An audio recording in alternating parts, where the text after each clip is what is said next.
Oi, nosso trabalho é um estudo comparativo entre o Brasil e Estados Unidos na pegada de carbono.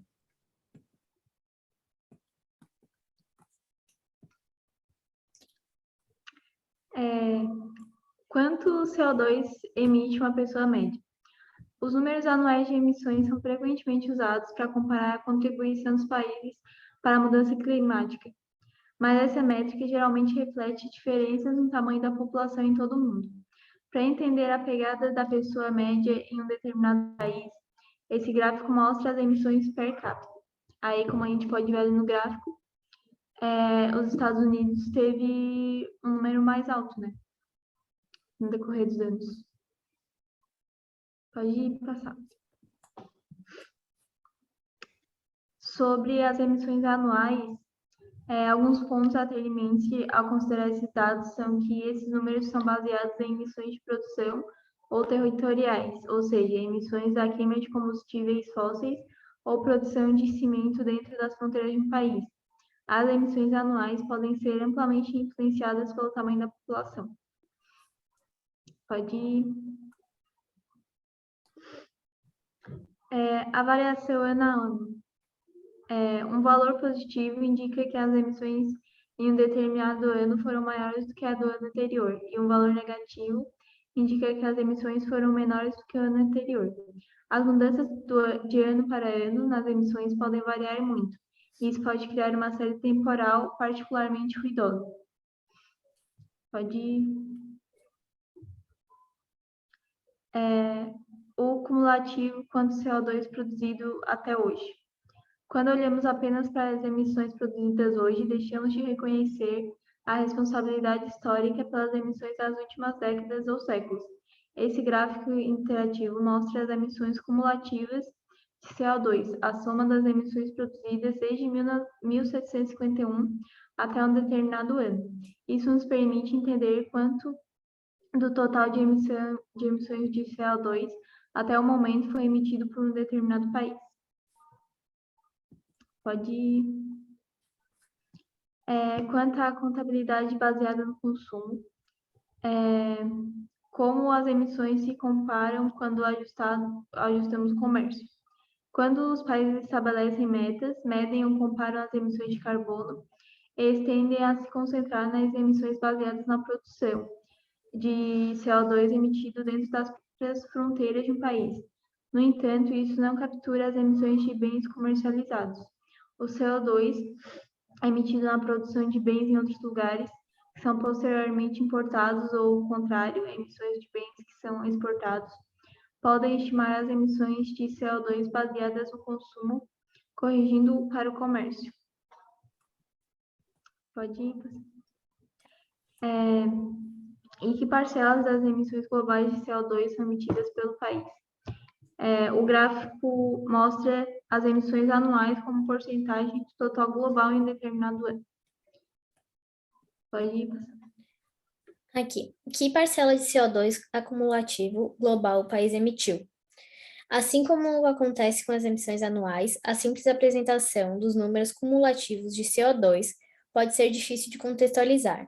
A contribuição de um determinado país para o total global foi grande ou pequena? Esse gráfico, ele mostra as emissões cumulativas do país como parcela das emissões acumuladas globais.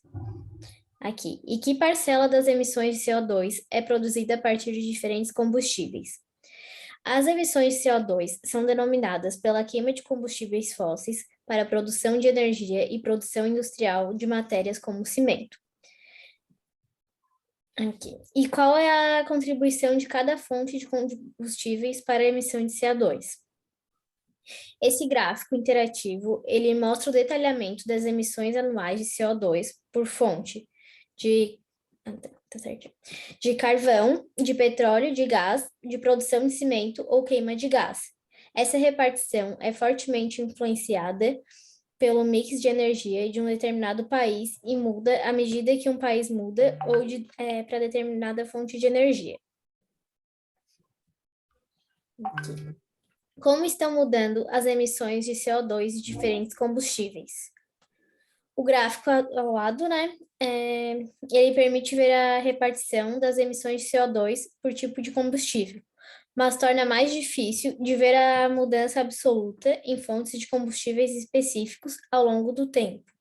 Esse gráfico interativo mostra os mesmos dados, emissões de CO2, de carvão, de petróleo, gás, cimento e queima. Mas esse aqui mostra com linhas individuais para ver claramente como está mudando ao longo do tempo. E as emissões totais de gases de efeito estufa. Quanto uma pessoa média emite? De onde vêm essas emissões?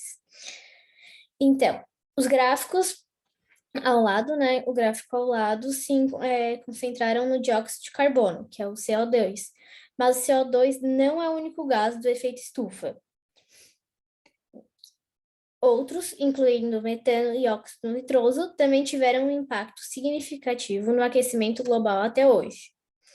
Esse gráfico interativo, ele mostra as emissões per capita de gases de efeito estufa.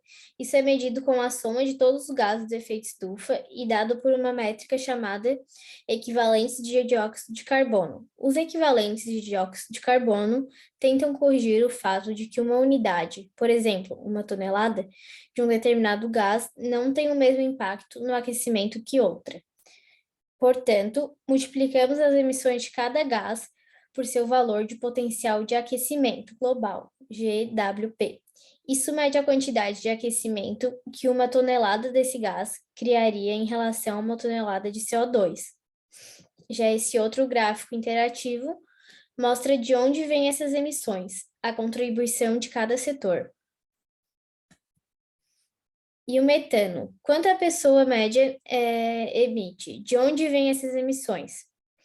O metano, CH4, é um forte gás de efeito estufa, produzido principalmente por meio de atividades agrícolas, por exemplo, pecuária e produção de arroz, além de vazamentos da produção de petróleo e gás, chamadas de emissões fugitivas. Então, esse primeiro gráfico interativo mostra as emissões per capita de metano a cada ano. Isso é medido em equivalentes de dióxido de carbono. Já esse outro gráfico, ele mostra de onde vêm essas emissões e a contribuição de cada setor. E o óxido nitroso, quando emite uma pessoa média, de onde vêm essas emissões? O óxido nitroso é um forte gás de efeito estufa, que é produzido principalmente a partir das atividades agrícolas, por exemplo, o uso de fertilizantes sintéticos e orgânicos para o cultivo. Esse primeiro gráfico interativo mostra as emissões per capita de óxido nitroso a cada ano.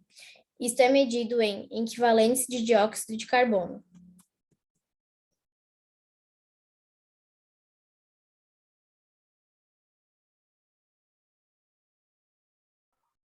Nesse gráfico está mostrando de onde vêm as emissões, então a contribuição de cada setor. Aí, sobre a intensidade energética, quanto energia usa por unidade de PIB? A intensidade energética é uma métrica importante para monitorar se os países estão progredindo na redução de emissões. A redução de consumo de energia pode ajudar a reduzir as emissões de CO2. Então, esse gráfico está mostrando esse comparativo entre os Estados Unidos e o Brasil, né? O Brasil teve uma queda bem boa ali de 1965 até 1980. Pode passar. Agora, sobre a intensidade de carbono. Podemos reduzir as emissões de carbono de duas formas. A primeira é usando menos energia, e a segunda é usando energia de baixo carbono. Essa métrica monitora a segunda opção. À medida que fazemos a transição de nosso mix de energia para fontes de baixo carbono, como energias renováveis ou energia nuclear, a quantidade de carbono que emitimos por unidade de energia deve cair. Pode passar.